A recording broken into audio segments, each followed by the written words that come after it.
Hemos hablado algunas veces de John Wilkins y de la búsqueda de un lenguaje absoluto. Está el famoso ensayo de Borges sobre el idioma analítico de John Wilkins. Muchos al leerlo no habían oído hablar nunca de Wilkins y hasta pensaron que era un invento como tantos otros de los tantos que ahí mismo escuela de Borges mete Borges, ¿no? Esa misma colección. Hemos dicho aquí en este programa humorístico, que sin embargo se especializa en estas cosas, que la riqueza de un idioma está más dada por su funcionamiento lógico que por el número de vocablos que contiene. A veces es hasta una mala señal que un idioma tenga demasiados vocablos, a veces. Muchos han pensado en la idea de un gran lenguaje comprensivo y expresivo del conocimiento humano, que no es lo mismo que un lenguaje que pueda ser fácilmente entendido por todos. A ver, son dos sueños diferentes. El sueño del esperanto, ese es el sueño de un idioma que cualquier desgraciado lo puede aprender en 10 minutos. El sueño de volver a la situación inmediatamente anterior a la construcción de la Torre de Babel. Ese es un sueño. Y el sueño de un lenguaje que permita comprender toda la gama de matices que uno es capaz de sentir y de pensar, ese es otro sueño. Este de hoy es el segundo sueño. Y John Wilkins, un inglés nacido en 1614, tuvo esa idea y trabajó muchos años para ver si conseguía hacer un lenguaje perfecto. Llegó a ser primer secretario de la Real Sociedad de Ciencias, de la que también era fundador un amigo de este programa, Ashmond, que era medio alquimista y estudiaba los orígenes de la masonería y tenía la certeza de haber encontrado la piedra filosofal. Digo, esa gente estaba en la Sociedad de Ciencias, claro. Wilkins siguió durante mucho tiempo las enseñanzas de Ashmond y después se dedicó a la teología, a la música, a la fabricación de colmenas transparentes para estudiar a las abejas. También anduvo buscando un planeta invisible. Estuvo tratando de construir astronaves, hablamos del siglo XVII, ¿no? Sí, señor. Para comunicarse con la Luna y también, como hemos visto, tratando de establecer un lenguaje completo y universal. En Oxford, Wilkins creó, siendo capellán del príncipe palatino Carlos Luis, una agrupación de investigadores que se llamaba Colegio Invisible. Entre sus adeptos estaban Christopher Wren, Robert Boyle, y este colegio fue incorporado después a la Real Sociedad. En fin, Wilkins tenía relación con miembros del grupo platónico de Cambridge, del cual hablaremos también algún día. Wren es el arquitecto que construyó Londres, ¿no? Y ahí estaba Newton en ese grupo. Claro. Este grupo reeditó textos esenciales de la alquimia en una colección de esas como las que hay ahora, ¿no? Textos esenciales de no sé qué. Sí. Robert Boyle publicó por esa época una obra llamada El químico escéptico, en la que insistía en la comprobación experimental de las afirmaciones teóricas, lo cual era adelantado para aquella época.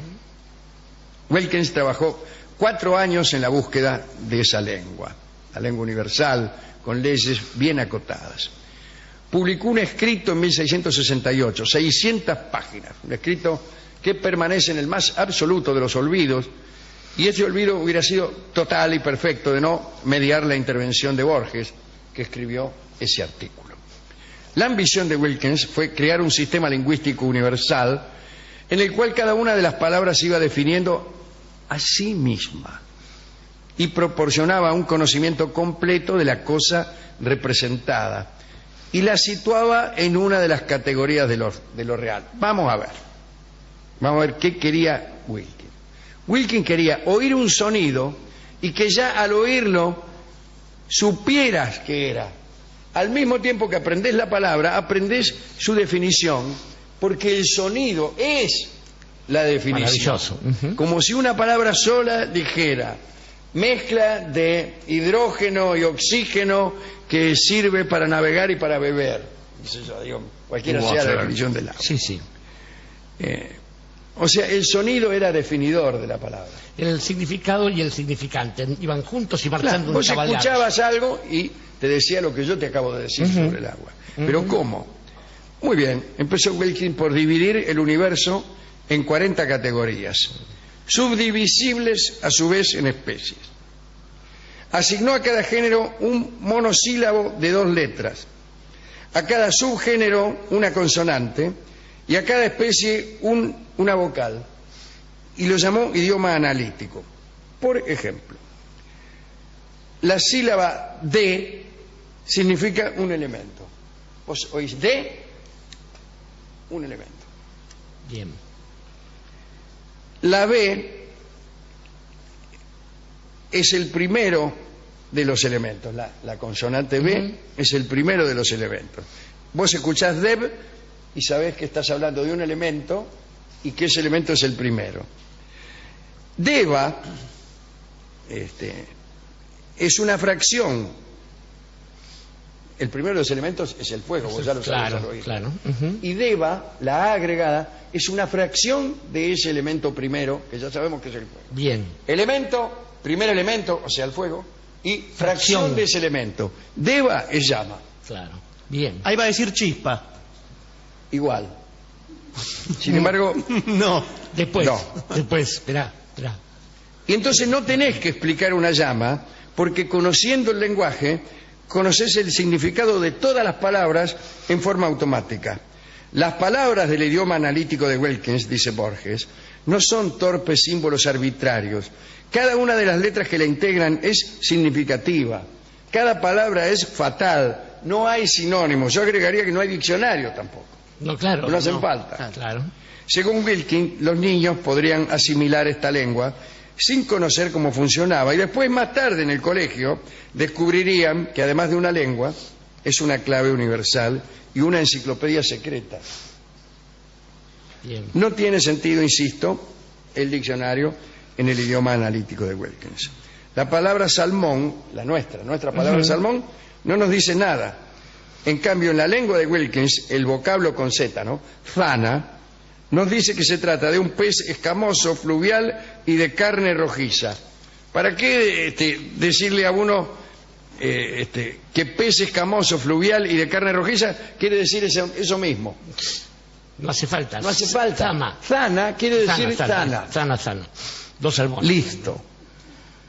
Wilkins pretendía darnos una escritura que transmitiese el conocimiento de cada cosa nombrada. Claro, la verdadera dificultad de ese idioma era dividir en clases todos los elementos del cosmos. Lo difícil era la clasificación. Claro. La que propuso Wilkins hoy parece insuficiente y hasta ambigua. Por ejemplo, la 8ª categoría, que era la de las piedras, distinguía solo entre piedras comunes, medianamente caras, preciosas, transparentes e insolubles. Chao. Y ante tal división, Borges recuerda la antigua enciclopedia china, de la cual siempre nos reímos aquí, que se llama El mercado selecto de los conocimientos bienhechores. Ese es un título, caramba. Ahí se clasificaba a los animales de la siguiente forma. Los animales se dividen en: primero, pertenecientes al emperador; segundo, domesticados; tercero, que se agitan como locos; cuarto, dibujados con un pincel muy fino de piel de camello; quinto, que acaban de romper el cascarón; sexto, que de lejos parecen moscas. Extraordinario. Es buenísimo. La empresa de Wilkins tenía su raíz es la idea, en una noción religiosa del lenguaje. Dios habla directamente a los hombres, les da a conocer sus órdenes y sus prohibiciones. En el Corán también sucede esto. Los hebreos fueron aún más lejos en la mística de la Escritura Sagrada. Hágase la luz proviene de las letras mismas que componen la frase. Eso decían los cabalistas. Gracias a esas letras funcionaba el vocablo. El Dios de Israel creó el universo sirviéndose de los números comprendidos entre el 1 y el 10 y de las 22 letras del alfabeto. Las dibujó, las grabó, las combinó, las permutó y produjo con ella todo lo que es y todo lo que será. Eso decían los cabalistas, solo por las letras. Según los cristianos, Dios escribió 2 libros. El segundo de ellos es el universo. Bacon aseguró que las escrituras nos revelan su voluntad y el universo, el libro de las criaturas, nos revela su poder. Sí. Galileo decía: no podemos comprender el universo sin antes haber estudiado la lengua y los caracteres en que está escrito. La lengua de este libro es matemática y sus caracteres son triángulos, círculos y otras figuras. Pero Wilkins estaba un poco loco. Sospechaba que los hombres llegarían algún día a la luna y quería inventariar todo lo existente en el mundo en forma sencilla, pero no pudo hacer mucho. Wilkins tuvo un discípulo que se llamaba Robert Heinlein, que había inventado el lenguaje acelerado, porque decía que la mente podía perder parte de sus sustancias al rozar con las palabras. Es una idea interesante. Sí, señor. Él decía: toda expresión es un mensaje de inteligencia. E incluso la expresión es el efecto de la lucha de la inteligencia contra los obstáculos del habla. Es decir, Heinlein pensaba que no se podía expresar todo lo que uno pensaba y que lo que llegaba era bastante menos. Heinlein sospechaba que yo en este momento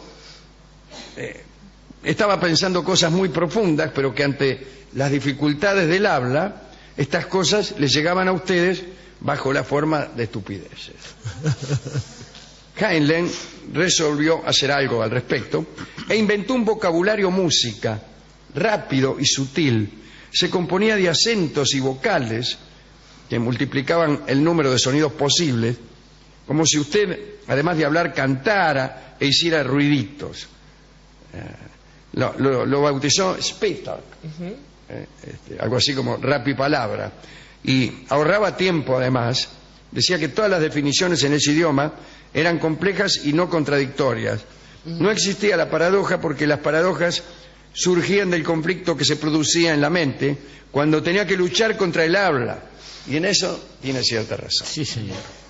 Salvo que uno piense, como algunos, incluso algunos en esta mesa, sí, que solamente existe lo que se puede nombrar, y que cuando uno deja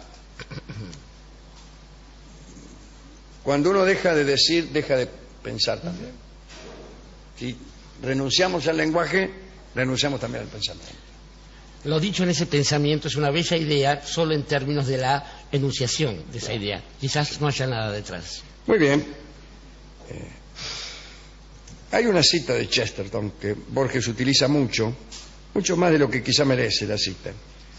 Y esta cita parece darle la razón a Heinlein, y dice: el hombre sabe que hay en el alma tintes más desconcertantes, más innumerables y más anónimos que los colores de una selva otoñal, y cree, sin embargo, que esos tintes son representables con precisión por un mecanismo arbitrario de gruñidos y chillidos. Eso sería el idioma, ¿no? El habla. Es decir, por un lado piensa que el universo es absolutamente complejo, y por el otro piensa que se puede expresar esa complejidad por un sistema más o menos chambón de ruiditos, y esto le parece un despropósito, ¿no? Pero acá hay una trampa en la cita de Chesterton.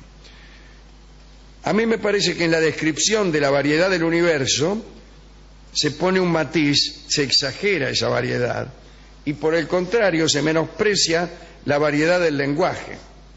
Vaya a saber, diría yo, si el universo es tan variado, y vaya a saber si el lenguaje es tan monocorde. Pero en general tiene cierta razón Chesterton.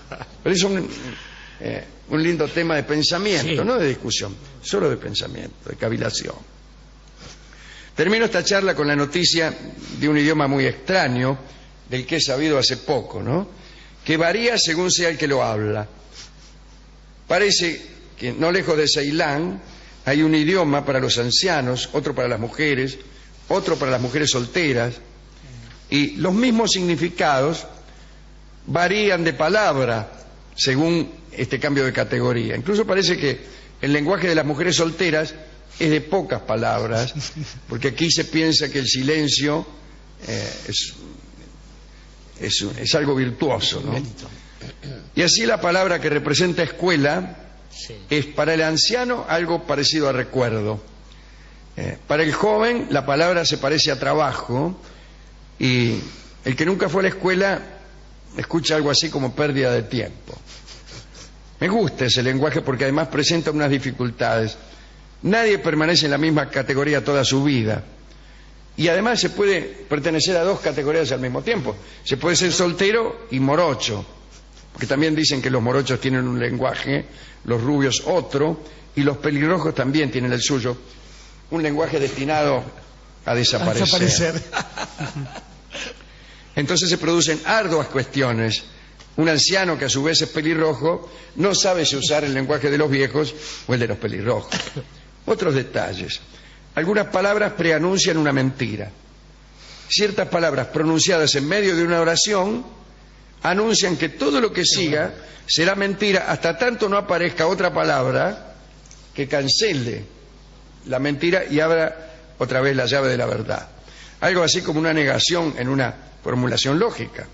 Pero cuidado, porque a veces esta palabra se repite y en este caso la negación tiene el efecto de una afirmación. Si está indicada la negación un número impar de veces, negará. Y si está indicada un número par de veces, afirmará. Muy bien. Es muy difícil en medio de un discurso llevar la cuenta exacta de las veces que el tipo dice esta palabra para saber si el periodo siguiente es verdad o mentira. ¿En qué sentido me lo decís? Es una frase común en esa región. ¿Par o impar? Pregunta. ¿Par o impar? Por todas estas razones sigo viviendo aquí. Qué buena charla. Y digo, estaba por decir que la mayor parte de nuestras conversaciones, pero voy a decir, quizás las más interesantes de las muchísimas conversaciones interesantes que hemos tenido en las últimas décadas, querido Alejandro, han circulado sobre variaciones de este tema. Pero el entusiasmo que me produce esa historia, vamos a limitarlo porque hay que dedicar la charla. Y estaba pensando en muchos dedicandos. Bueno, tenemos al amigo Jacobson, que alguna vez afirmó que allí donde la cosa se nombra y aparece la otra cosa también, bueno, hay una forma de la verdad. El otro día presentaba el libro su amigo Muleiro, que toma de la palabra garca, por oligarca, este tipo de concepto. El amigo Wittgenstein... No, yo no creo que venga de allí. No, él usa la afirmación jacobsoniana para decir cómo funciona entre nosotros. No. Claro. Estaba pensando en el golem también, que tenía la virtud como artefacto de arcilla de que esas palabras escritas en su frente fueran las que le dieran, una de ellas la vida y al suprimir una letra, la muerte, y justamente allí el golem era, como el griego afirma en el Cratilo, el nombre es arquetipo de la cosa, en el nombre de rosa está la rosa y todo el hilo en la palabra nido. Pero pensaba muy especialmente en nuestro amigo Michel Foucault, que alguna vez escribió un libro maravilloso, era el año 62, si no me equivoco, y el que estaba de moda era Sartre. Y este hombre empezó un libro que dice, este libro parte de la risa que me produjo la lectura de un cuento de Borges, que es el alfabeto analítico. Sí, así es, sí, es verdad. El libro, no es las palabras y las cosas, claro, es un libro maravilloso sobre el conocimiento. Pero también debemos decir, Alejandro, que en un terreno más cercano, digamos que hay una forma donde las ambigüedades, la anfibología pasan por otro lado y que una lengua va adquiriendo consistencia en esa extraña relación que los hombres y las mujeres establecemos con la verdad. Y que hay lenguas que al haber sonado de un modo, al haber dicho las cosas de un modo, pueden empezar a diluirse cuando la verdad que había en ellas se va derritiendo, la va transformando quizás no en ese prefijo que anunciaba ya la mentira, sino en la ausencia tramposa de ese prefijo. Y finalmente eso va haciendo que las palabras desaparezcan y con las palabras los recuerdos y con los recuerdos las mismas personas que pronunciaron esas palabras falsamente. Cuando la lengua se diluye así, lo único que queda es el chamullo. Y el chamullo